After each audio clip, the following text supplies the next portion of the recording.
My name is Jamie Troyer. I am one of the Trauma, Injury, and Outreach Prevention Coordinators. You can wave to Emily. She's my partner in crime. Linda is also our partner in crime, but just with a different office of the network development and telehealth. Along with Zach, he's hiding his face. Thank you to the Utah Department of Health for providing us with the grant funding to be able to start this project. Again, through May and hopefully next spring, we're all crossing our fingers that we'll be able to do some live symposiums and teachings. And again, just on this primary prevention, I think a lot of us as healthcare providers have seen the increase in intimate partner violence, especially with COVID and being on lockdown and not being able to leave the house. And so our focus is going to be a little bit different, but it's going to be on primary prevention. So how to recognize early signs and how to talk to people about preventing this in the beginning. So to talk about this project a little bit further, you can see these 5 primary prevention areas that we're going to be focusing on. So each of our virtual sessions are going to have 2 educational opportunities with it, both based on these 5 goals. So we will have another series in 2 weeks that's also going to help talk about healthy and unhealthy partner relationships. And we will have about a 20 to 30 minute didactic and lecture, and then we'll, which each one of these second sessions will be breaking out into smaller groups. We'll be utilizing breakout rooms, having discussions, having role play, helping everybody feel more comfortable in asking questions and getting familiar with this primary prevention and our 5 goals. So again, healthy versus unhealthy relationships. Again, we are lucky to have Dr. Franchek. I have been in a few presentations with her. And I'm always amazed how much I learn. She's very passionate about these topics and this subject, so love having her there. I'm Kathy Franchek. I'm an associate professor of pediatrics at the University of Utah. The main thing I do is see patients in the South Main Clinic, but I also teach our residents and medical students about domestic violence and partner abuse and other forms of abuse. And then I also am the chair of the Domestic Violence Committee. So we have policy at the University of Utah on domestic violence and human trafficking, sexual violence, child maltreatment, and vulnerable adult abuse. I'm sort of happy to be the first one to actually come out and talk about this, but then I hope that doesn't discourage you all from joining the other sessions. This grant is all about primary prevention. However, I would like to start it with the permission of the organizers and the grantees to talk about not only primary prevention, but secondary and tertiary prevention. I think it sets the stage for the rest of the talks that will follow. And the reason I like to do that is, we have to understand the root cause before we can prevent it. I've organize my objectives into those 3 categories. So primary prevention, as you know, means no exposure. When we talk about that, I'm setting the stage to what is exposure, and we're going to talk about the science of the neurobiology of trauma to understand people's health and behavior. That secondary prevention, as you know, is exposure, but no symptoms yet, or pre-symptomatic.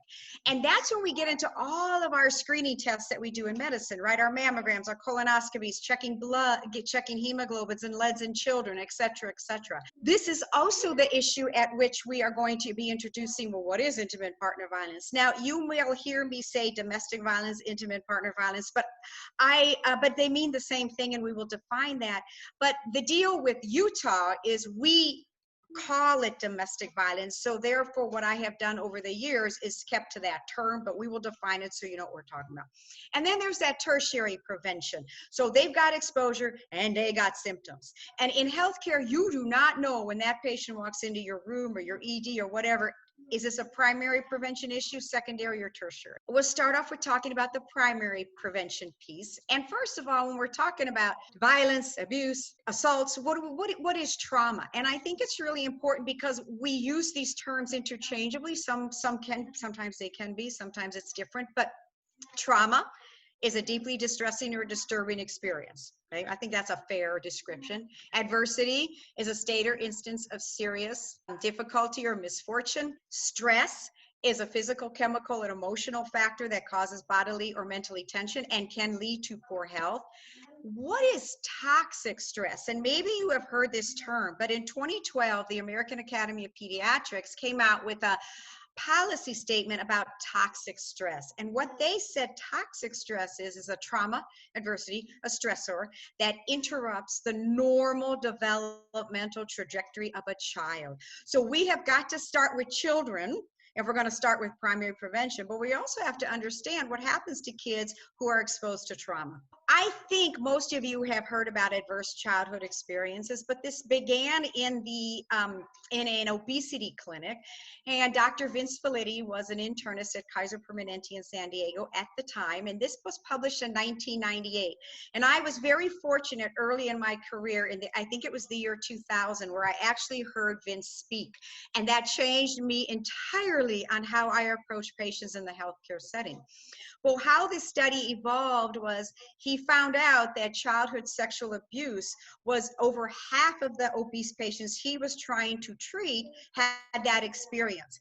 And one of the most revealing things that I heard him say was, he said, you know, when I first got this information, he said, I was like, this can't be real. This can't be, or somebody would have told me. Half the people have had sexual abuse as children. And of course, it is real. It was real. And nobody talked about it because, one, we didn't realize how common it was. And I think the ACEs helped us do that. So from that childhood sexual abuse in the obesity clinic grew the Adverse Childhood Experience Study. What they did is they surveyed 17,000 Kaiser Permanente patients. Now, what does a Kaiser Permanente patient look like that they surveyed? Well, the average age was 57. The 75% were white, 75% had some college or graduated from college. So this is not the typical demographic that we had routinely and historically had been taught about, who had been sexually abused, physically abused, had these issues. And this was eye-opening. Now, not so much for communities of color, because they're like, yeah, we knew about this and none of you listened to us. And you only started listening to us now that a bunch of white people are being traumatized. And they have an excellent point in that. But I will say too, that if I'm going to have buy-in from the people I work with, I got to let them know this is us. This is not them. This is all of us. So what did they find in that initial study? So they asked these 17,000 Kaiser Permanente patients before the age of 18. Were you ever sexually, physically, emotionally abused? Were you ever physically or emotionally neglected? Or did you grow up in a home where you saw your mother violently treated? Was somebody who was supposed to be taking care of you a substance abuser? Were they mentally ill, tried to kill themselves? Were your parents divorced? Was someone incarcerated? And you can see how the percentages played out.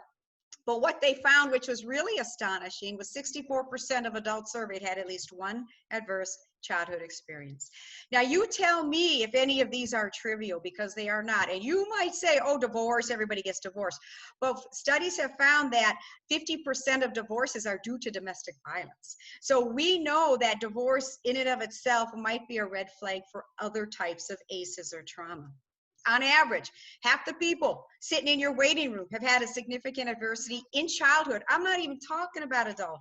Lest you think that ACEs only happen to California people, the Utah Department of Health did a study in Utah, and they found similar findings. 63% of Utah adults surveyed said that they had experienced at least one adverse childhood experience. So I can say this with a lot of confidence: half the people we see on average every day have had some significant adversity. And we'll talk about why that's important. Now, as we talked about in the very beginning, these were what were categorized as the ACEs. But the American Academy of Pediatrics, of course, talks about toxic stressors. Remember, toxic stressors are stressors, adversities, traumas that occur during childhood that change your brain. So who you were going to be if you had grown up in a loving, nurturing environment is somebody different because of the chronic toxic stressors that you've been exposed to. So there are a whole lot more than these 10 that affect children. And so they've expanded that meaning of, well, what is adverse childhood experiences? What are toxic stressors? And you can see a vast majority: natural disasters, war, bullying, community violence, financial hardship, being homeless, racism, sexism, discrimination, loss of a parent, other. You can list me probably 20 more. So the idea is not that you memorize this, but that you realize it's common. And what the other thing that Dr. Felitti and Anda and colleagues saw, the more adversities you had as a child, the more likely you were to adopt high-risk health behaviors. Now, I teach everybody from community advocates, the public, all the way up to physician. Everybody knows what high-risk health behaviors are. You don't have to be a doctor to know that, right? Substance use disorder, smoking, alcoholism, poor diet, physically inactive, suicidality, sexual promiscuity. And these are the contributing causes, preventable causes, of why we die in this country. Cancer, heart disease, chronic lower respiratory disease, diabetes, stroke, suicide. And what the brilliance of Vince Felitti and his colleagues in this was they realized obesity isn't the problem. Because what they were trying to do is have people lose weight so that they could be healthier. And when he was asking one of the women who dropped out of his study, who then came, had gained a bunch of weight back, had lost like 100, 200 pounds, and then was gaining it all back at a tremendous rate. He said to her, can you just tell me about, when did you start putting the pounds on? And she said, I was about 8 years old, and my father was raping me, and he told me, I'm not doing this to your sister because she's fat. Now, do you think you might get fat if you thought that was going to protect you from that? So what happened is, when people who were using these types of behaviors for self-medication, and then we were having them lose the weight, it became an issue for them. Because why? Because obesity wasn't their problem. Drug use wasn't their problem. Smoking wasn't their problem. Sex wasn't their problem. It was the solution.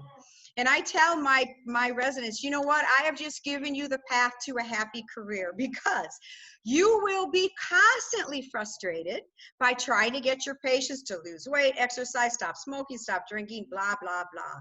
But now, if you understand this is their solution, now you can truly help them. This leads us into, how does chronic trauma affect a child's brain? I had told you at the beginning, I'm just a regular pediatrician. So I'm not a neurobiologist, but after all of my training over the past decades, I came up with what I think are the 3 core concepts of the neurobiology of trauma. And I didn't make these up. These are, part of the neurobiology of trauma, but these are the ones I feel are the most important for what I do on a daily basis. And the first one is, the single most significant feature of neurons is that they are designed to change in response to experiences. That's why someone who is 60 years old can still learn something. Because I'm going to tell you, I know I often forget to unmute myself. However, I have learned to share a screen and how to unmute. So, I can still learn. Why? Because my brain is plastic. Not as plastic as it was, or as your brains, but it's still somewhat plastic. The second thing is, evolution has wired our brains to enhance survival. I want you to remember one thing about the brain, and one thing only, is after all the millions of years of evolution, our brain has evolved to do one thing and one thing only, and that is to keep us alive. And so how do we, outside of that patient, see what the brain is doing? We see it by their behaviors. So when you see a funky behavior and you're like, what is that? You have to step back and go, hey, wait a minute.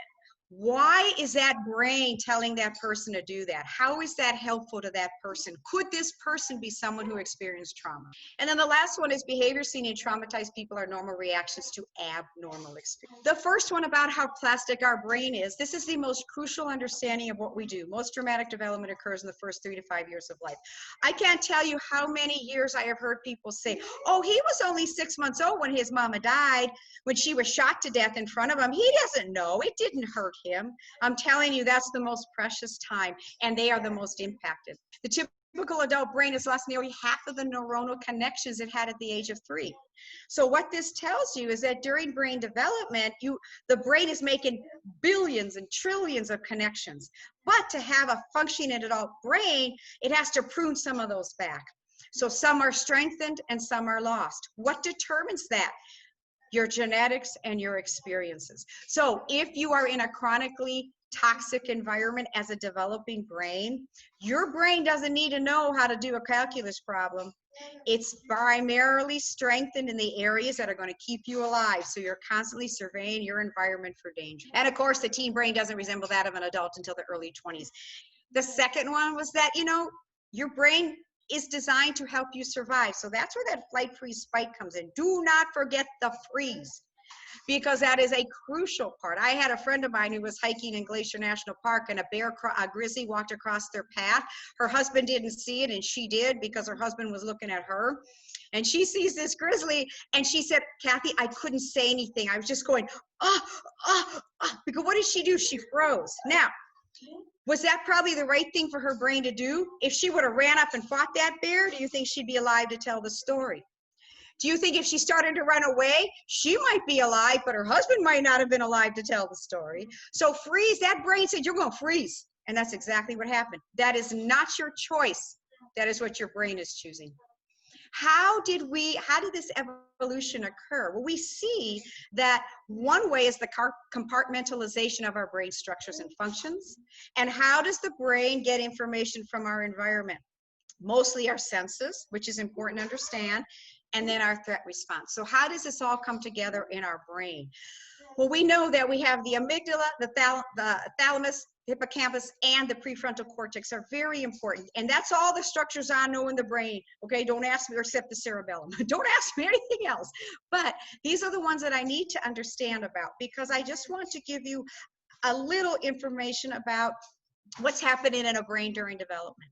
And you can see the little red almond-shaped thing is our amygdala. And the amygdala has been called, it's a very primitive structure. It develops very early in the child's brain, and it has been called the smoke detector. And I think this is a really good way to think about it, because the smoke detector in your home detects smoke, right?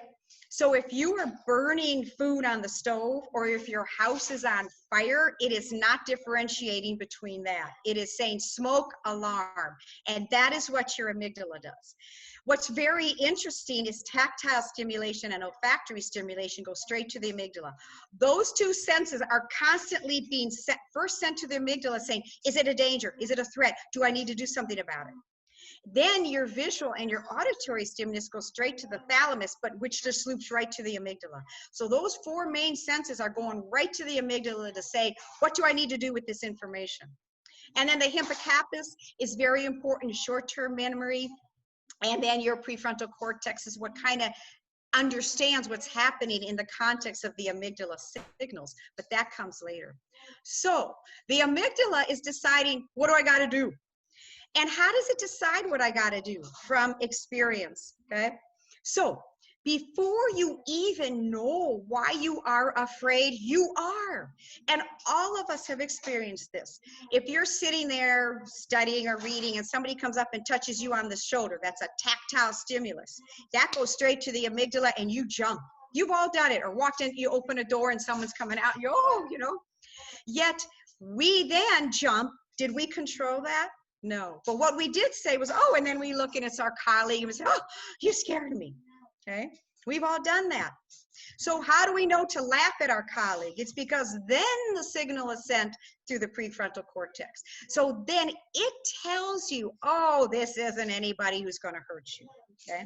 However, when you were growing up, and maybe even later in life, if when you get a touch on your shoulder, you get hurt, then when your colleague touches you and you jump, you don't laugh about it. You say, don't do that again. Don't you touch me again. And your colleague is like, what is your problem, sister? Okay. So I'm telling you this because those are the behaviors that we are going to see as society when patients come in to see us. So why is this important to understand? If your brain rarely senses safety, your behavior will always be reactionary. And then just to help clarify, behaviors seen in traumatized people are normal reactions to abnormal situations. I found this document from Georgetown Law that is called the Sexual Abuse to Prison Pipeline. And if you have not read it, you should. I've given you links to these things, but they found that up to 93% of girls in prison are victims of childhood sexual abuse. Now, what does that say? That says to us, okay, now that's the abnormal experience. What is the normal reaction to that? Well, think about it. What would you do? Would you run away? Would you not go to school? I told you, your brain cannot figure out a calculus problem when your amygdala is constantly yelling at it. You got to do something. Is there danger? Is there danger? Okay? You might use drugs because your brain is messed up and you need to calm it down. And our illicit drugs are a great way to calm your brain down. So is smoking. Or if you're living out on the streets and you got to eat, you got to find a place to shelter, you've got to get money, you've got to get drugs. Oh, what have you got to exchange for that? Sex, that's about it. So what does society incarcerate children for?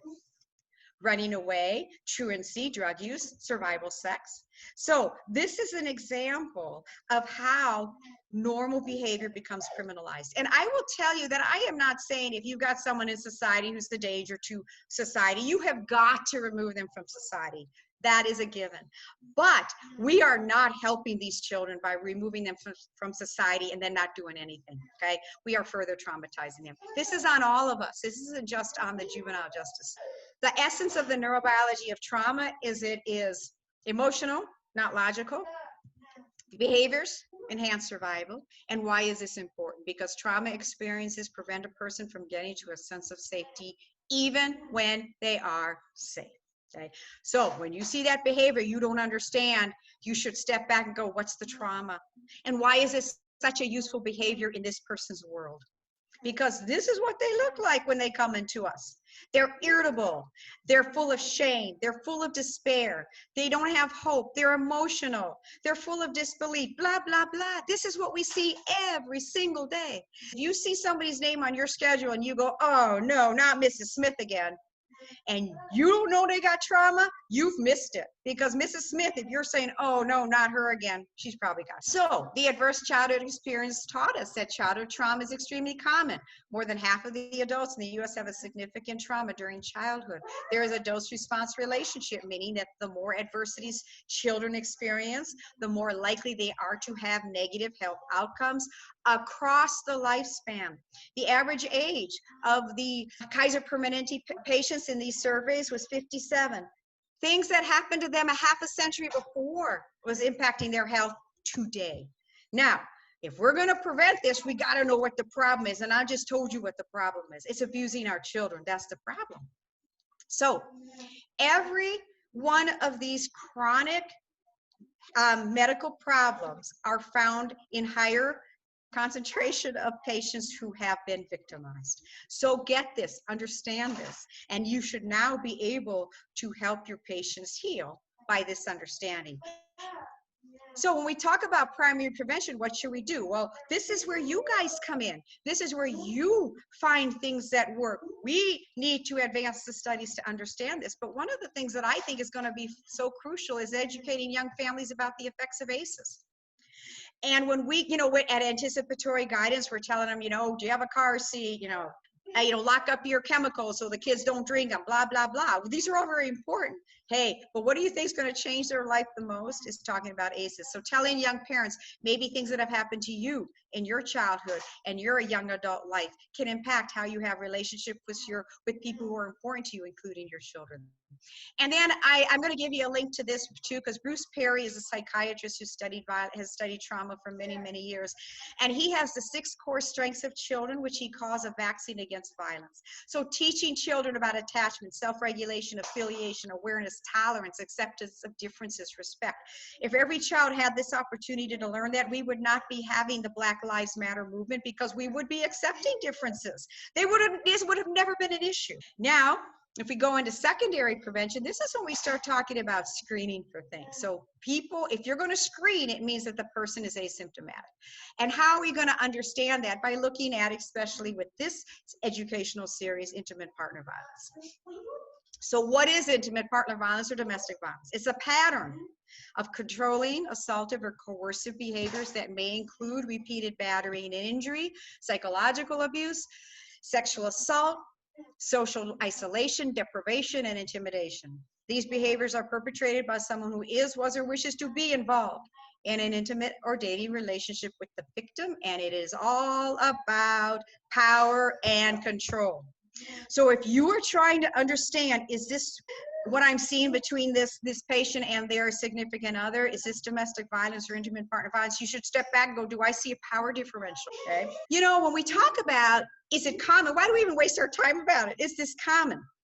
And as you can see at the top of this slide, it says this was a study, a national study that had state-specific statistics, and it looked at contact, sexual violence, stalking and physical violence. You don't see psychological violence or abuse in this. And I'm going to tell you that is the most common. And one of the survivors who helps me teach my residents about this has said, you know, my broken bones have healed and my scars have faded, but the things that he said to me, I cannot get out of my mind. And what happened to her was 30 years ago. Now, I'm not saying, wow, it's 30 years ago, get over it. I'm saying, look, it's 30 years ago, and she's not crying because he broke her nose or he strangled her. She's crying because of the emotional abuse that he inflicted on her that is still causing her problems today. So I'm saying this because when I show you these statistics, this is the tip of the iceberg. So they found that in Utah, 1 in 3 women say that they have been a victim of contact sexual violence, physical violence, and/or stalking at some point in their lives. And 1 in 5 men in Utah say. Now, this is a tremendous amount of people who are suffering and are raising children, right? So it has become such a woman's issue for this reason specifically. If I say to you, who kills and assaults men? Is it men or is it women? Well, of course, the answer is men. And more men die and are assaulted than women by far. But when I say to you, who are these men who kill and assault men? Well, a little bit more than half are strangers, and a little bit less than half are somebody they know. So friends, acquaintances, maybe their intimate partner. So when we say to a man, whoa, you better watch that stranger in the bush, we're right, because that's the one most likely to harm him. Who is most likely to harm, assault, and kill a woman? Is it a woman or a man? It's a man. And the most common perpetrator is their intimate partner. So you see how the burden of this is upon women and children. 42% of homicides in Utah are DV related. 88% of domestic violence perpetrators were male. 22% of cases, children were either involved or witnessed the homicide of their mother. That is like phenomenal. Every year, approximately 80-some children in Utah are witnesses to the murder, attempted murder of their mother. So, is it a problem? Yes. Do you see it? I guarantee you see it every single day when you are interacting with patients. And I think this is a very useful tool, so I've included this. I think, and a very good preventive tool, whether we're talking secondary, tertiary, or primary, because this is their power and control wheel, developed, I believe, in the 70s by the Duluth project. And you know, they look, and you can see the things that keep you in a violent relationship and an abusive relationship, and not one of them is talking about sexual assault or physical assault. You don't see that in this. It's because these tactics are the most common tactics used. And so how do you keep someone in a violent relationship? You threaten them with homicide. You threaten them that you're going to kill yourself. Nobody wants their partner to kill themselves, no matter how abusive they are. And I tell women, has your partner said he's going to kill you or kill himself? If he says he's going to kill you, believe it. If he says he's going to kill himself, first he's going to kill you, then he's going to kill himself, okay? So we need to let people understand this. And I don't mean to be that direct, because I'm telling you what, I don't know their situation. They're the experts. And if she says, oh, he would never kill me, even though he said he's going to, you say, well, I'm so glad he's never going to kill you. But women in this state who are murdered by their partner, okay? So we need to give them that education. They say they're going to report them to authorities, either because they're undocumented or because of they're using drugs or whatever. They threaten to harm the children. They threaten to leave her. And you may say, well, good, let's get her out of that situation. But the most dangerous time for a domestic violence victim is when they try to leave. Intimidation with weapons, abuse pets. I got so many stories about abusing pets, it's crazy. Destroying property, fear tactics, emotional abuse. They shame you, they humiliate you, they make you feel guilty, they criticize you, demean you. They remove you from your friends and family. They limit your movements. They use jealousy as an excuse. Well, you know what? That friend of yours that's been a friend of yours since high school, he doesn't like me, and I think he's trying to move in on you, so you better not see him anymore. And you know what? Victims isolate themselves from friends and families because they're tired of the friends and family saying, what's happening to you? Where'd you get that bruise? Here's another bruise. So survivors have said, I stopped going and seeing my friends and families. I couldn't keep taking the questions. Minimizing, denying, and blaming. They blame her. They gaslight her. They lie. You disregard her concerns. I had a woman one time say, well, he just slaps me around in the bedroom sometimes. Like, that's okay. You know, so victims minimize it too. Using children, horrible. Male privilege. So what we're really talking about is who's got power in this relationship. So the expectations are based on gender or power. There's a differential. It's unequal and economic abuse. They tell you you're worthless, you're not contributing to the family, but every single time you get a job, they sabotage it. Okay? They prevent you from being employed. You have no money. You have no access to the money. So what should we be talking about? Is what's equality? What's a healthy relationship? The opposite of an unhealthy. So these are the things that we talk about when we talk about to teens. What's a healthy relationship? These are the healthy things. So if this isn't happening, you're probably not in a healthy one. Let's talk about it. Now, I want to also just bring this full circle, because as we're going through intimate partner violence, what has happened historically is in the 60s is when all of a sudden this paper was published in JAMA that was called the battered child syndrome. Now, I'm using the term battered. We don't use that anymore, but that's because that's what they used. And in the 60s, people were going, what? You mean kids have viciously abused by their parents? I don't believe it, okay? Then in the 70s came battered women movement, and the battered women said, hey, just because your husband doesn't mean you can abuse us. Then in the 80s, the Surgeon General said, holy cow, violence is an epidemic. So what were these, how were we studying these? Battered child all by itself, battered woman all by itself, community violence all by themselves. Who put that together? Who connected these? The ACEs. If we stopped abusing our children today, the world would be a totally different place. Now, I want to show you this little, we wanted to give you some tools to take away, because I believe most of you know most of this already, okay? We decided we needed something that would help them think through this process, because when somebody discloses to you, and you're not used to hearing disclosures. I can hear disclosures every day if I want to. And I'm talking about, I'm a pediatrician, okay? Just think about you guys who are seeing adults. We wanted to be able to give a tool that while you're in the heat of the moment, you could be thinking of, oh my gosh, they just said this, what am I supposed to do with it? And so me and Dr. Arti Bala, who helps me teach our residents, we came up with this new manna called SMART. And it stands for screen, message, assess danger, resources, and treat.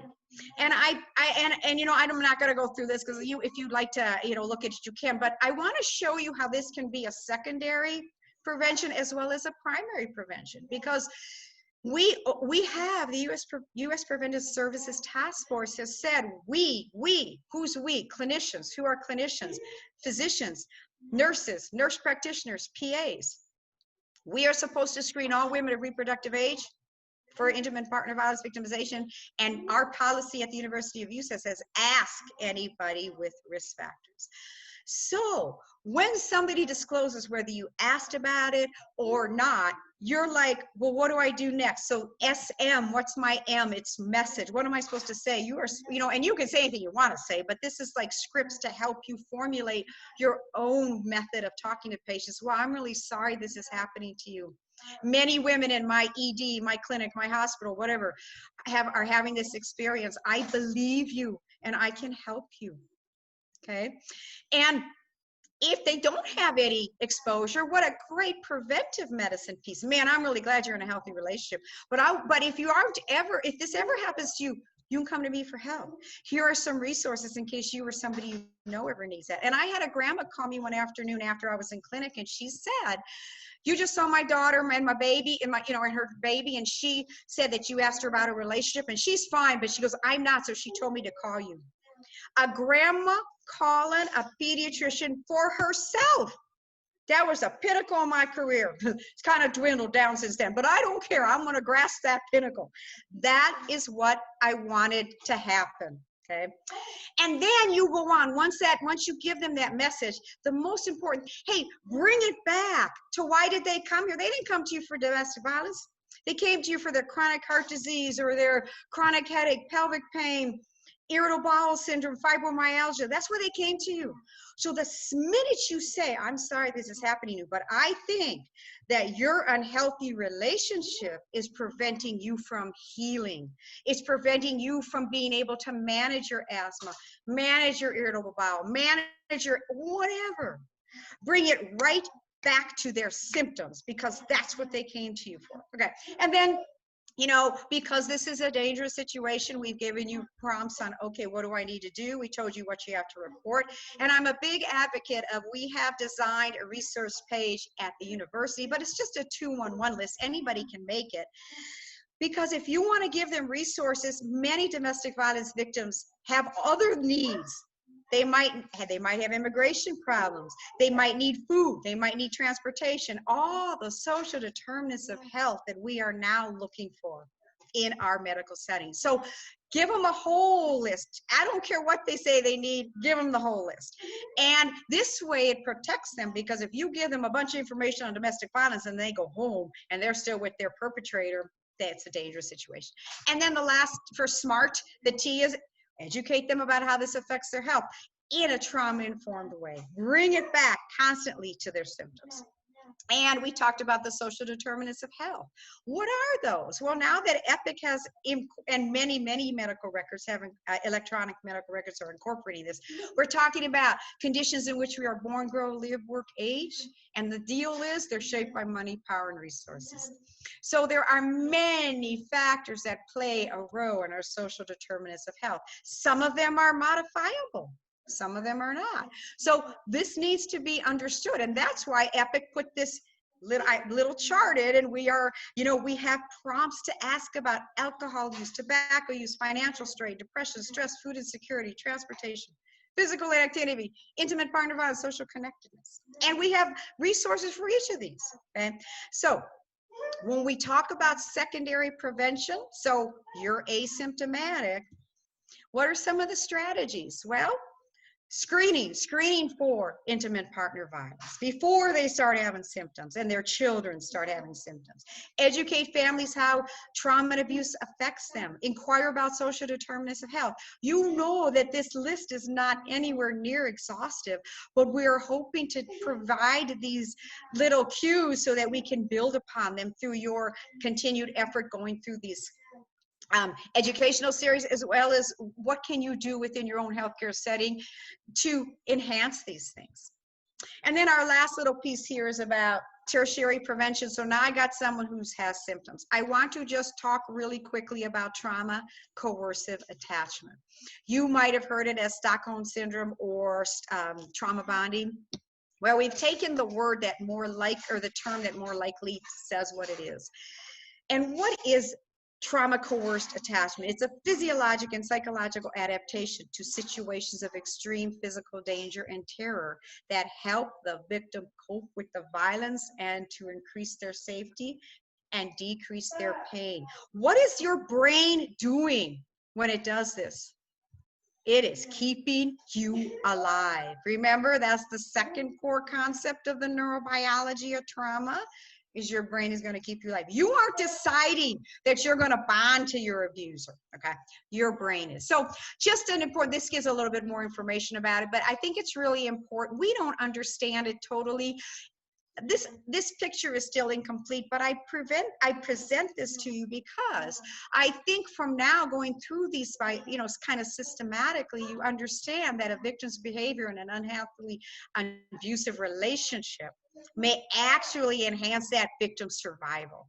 And that's what I want you to keep coming back to. Not looking at that patient going, boy, you're a nut, but by saying, wow, you're a survivor. And why is that helping you survive? This, of course, is trauma-informed care. You know that this is a whole day workshop if we want to really do it right. But these are the core principles, which I've tried to bring forth: understanding violence, how common it is, how to respond. Because trauma-informed care moves that perspective from what's wrong with you. And I am ashamed to say I have said that to some of my parents. What's wrong with you? Why are you still smoking? You kids got asthma. What's wrong with you? Now, do you think I want any people? You think I got them to stop smoking? No. So now we change that perspective when we say, whoa, what's happened to you? Because other daddies in my clinic who can't stop smoking, sometimes, and you really want to, sometimes it's because bad things that happened to you in your life. Would you like to talk to me about them? And you know what the most common response I get from parents is, yeah, doc, I had a pretty hard childhood. That parent told me I have ACEs. Now I don't have to say, oh, what happened to you? It doesn't matter. Because why? Because it doesn't matter what happened. It matters what does it mean to them. And before I make them take away that smoking, which is their solution, I better give them another one. Okay. So the last part about this is how come I can have multiple ACEs in my childhood and I'm a drug addict in the gutter, and Linda can have the same ones, and she is this stellar nurse driving these things at a major university. Why? Well, we don't know why exactly, but we're starting to learn, and one of those is called resilience. What is it about you that you are able to overcome these things? And many times it's because you were taught resilience. You were given the skills as a young child in the face of trauma. Okay. And so this is something we have to understand and talk to our patients about. And I think because often we are saying, oh, it's, you know, this is bad, but wow, sometimes we say, look at you, all that you've been through. And look at you, you're a great mother. You have a great career. Look at you, because they are looking at themselves as failures. And we in healthcare can improve their health by helping them look at themselves as success stories and saying, what is it that you were able to do? Maybe we can share that with others. So educate patients on the healthy impacts of, or the health impacts of unhealthy behaviors, and provide resources and letting patient know that, you know what, our healthcare setting is a safe place to receive care and support. If there were questions that I can answer now or later for you. Yeah, if anyone has any questions, you can go ahead and put that in the chat. There's a couple of things that we do have listed. We have fantastic presentation. Thank you, Dr. French. I like that. Which I agree with that. Thank you, thank you. There have been some questions about whether or not we'll be able to share some of the information on your slides or your slide deck. I'll let Jamie go into what we are creating as part of the program, but it's been a fantastic presentation so far. So. And what I have done in this is I've given you all the references that I've cited, as well as links to other resources. So somebody had asked, what is the best resource for accurate IPV in the state of Utah? So if you're asking about that, everybody should pull out their phone and put it 800-897-LINK, which is 5465. It's actually on that smart phrase that diagram I've shown you. If you're at the University of Utah, we have that information in the in our policy that you can get on Pulse. If you are at the University of Utah and you are using Epic, if you put .resource in your after visit summary, that list of resources come up. That is our link line. That is the best place to get the information to help patients about domestic violence. I have given them my phone in the clinic. I say, you can have this clinic room as long as you need, but why don't you talk to somebody and just learn something about it? They can do lethality assessments. They can help safety plan right then in there in my clinic. And it's on my phone, so that it's not on theirs. That's the best one. If you are within the University of Utah system, go and find the .resource. It's got, you know, all of our social determinant of health resources, as well as all the crisis hotlines. There's also a question about, do you recommend screening all LGBTQ plus patients for IPV? Now, I'd like to just clarify screening, because screening means, when you say screen, it means they're asymptomatic. It means you have a way to find what you're looking for. It means once you find what you're looking for, you can do something about it. And it does not cause more harm than good. And that is why the U.S. Preventive Services Task Force says screen all women of reproductive age. It doesn't say screen 60-year-olds. Now, could I be a victim? You better believe it. But that's why our policy says screen all women of reproductive age, ask anybody with risk factors. So this 60-year-old going in with chronic health problems should be asked. Now, in terms of our LGBTQ communities, we do, and why is it that specific? It's because they are able, the U.S. Preventive Services Task Force has looked at the data and says, we have seen that it does not cause more harm than good. Okay, we do not know yet about our different communities. All right, so I would say to you, am I recommending screening all LGBTQ? Now, I will tell you that Men in same-sex relationships are at the same risk of domestic violence as women in heterosexual relationships. So the fact that you have a man in a same-sex relationship may very well be the risk factor you need to ask about the health of their relationship. What about women in same-sex relationships? More and more data is coming. We have to be careful about saying just because I ask a question, it's a screen. Screen means I have that somebody has looked at it and it is not going to cause more harm than good. So I think I have, and if you look at that SMART, we have a direct method and an indirect method. And when I talk about domestic violence to my mamas in my clinic, I say, I just want you to know that we want our parents and families to be safe at South Main. So I'm going to tell you that if you ever are in a situation where you're not safe in your home, in your community, you can come to us for help. So I have not asked a question, but I can't tell you how many people tell me just by saying that. So that might be a better way to use for everybody. That might be a better way to use to begin the conversation. And because even if they tell me, no, my relationship is great, I still give them resources. Because it may be, and because I see teen moms, I say, well, I'm so glad you're in a great relationship, even though you've had chlamydia 3 times. But okay, if you say that's a great relationship, I'm not going to question it. But here's some resources about what is a healthy relationship.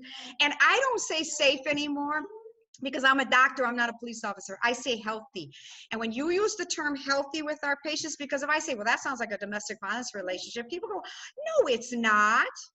But if I say, having 3 chlamydia infections, that's not very healthy. And they say, yeah, you're right. Or the things he says to you and makes you feel bad about yourself, I think that's leading to your depression. That's not healthy relationship. Nobody argues with that, but I don't say, oh, that's domestic violence, okay? So the wording is important. Well, I really appreciate, this is fast and this is a lot of information, but this isn't the only thing you get, which is really what is so powerful, I think, about these educational series. And I thank you for being able to start this. Certainly the slideshow is available to you. I will send it to you guys because you can click on it to go to links. So maybe Jamie and Linda and all of you can send it out to people who want it. We can build upon maybe this foundational knowledge, because that's all this really is. I don't think we really solved any problems today, but we got to start somewhere. And I think that's, over time, by the end of this series, we are going to be probably the best state in Utah in providing healthcare to traumatized people. So thank you very much for this opportunity. Thank you, Dr. Franchek, so much for kicking us off and starting this. I always feel your passion through every presentation, so it's fantastic. Thank you. Thank you, guys. And just something we did not mention at the beginning is part of this program is we are working on building a flip chart of resources. Those resources, we talked to Dr. Franchek, will be including her SMART and different resources that are local to Salt Lake City, but also going out into the rest of Utah. This is local, so if you are outside of the state and you still want to release something that is generalized resources, we can give those to you, and then you can add your local resources into that flip chart. We want to be able to make that available to everybody that's interested. So please let us know too if you're interested in putting that flip chart in your area. We will be building this again on everybody's presentations.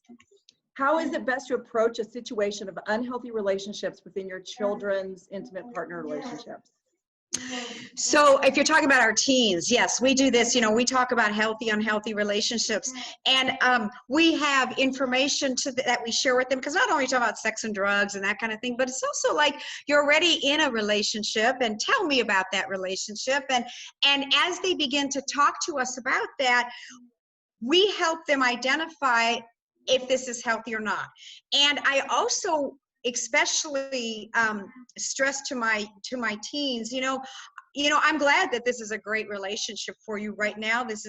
But you're young, you probably will be in others. And I want you to know, any relationship you get into, it is not healthy, or you're worried about it, that's what we're here for. So it provides even that, maybe that primary to secondary prevention piece, because they now have some of the tools to understand what is a healthy relationship. And remember, if they saw unhealthy relationships, it's an ACE. Have you seen your mother violently treated?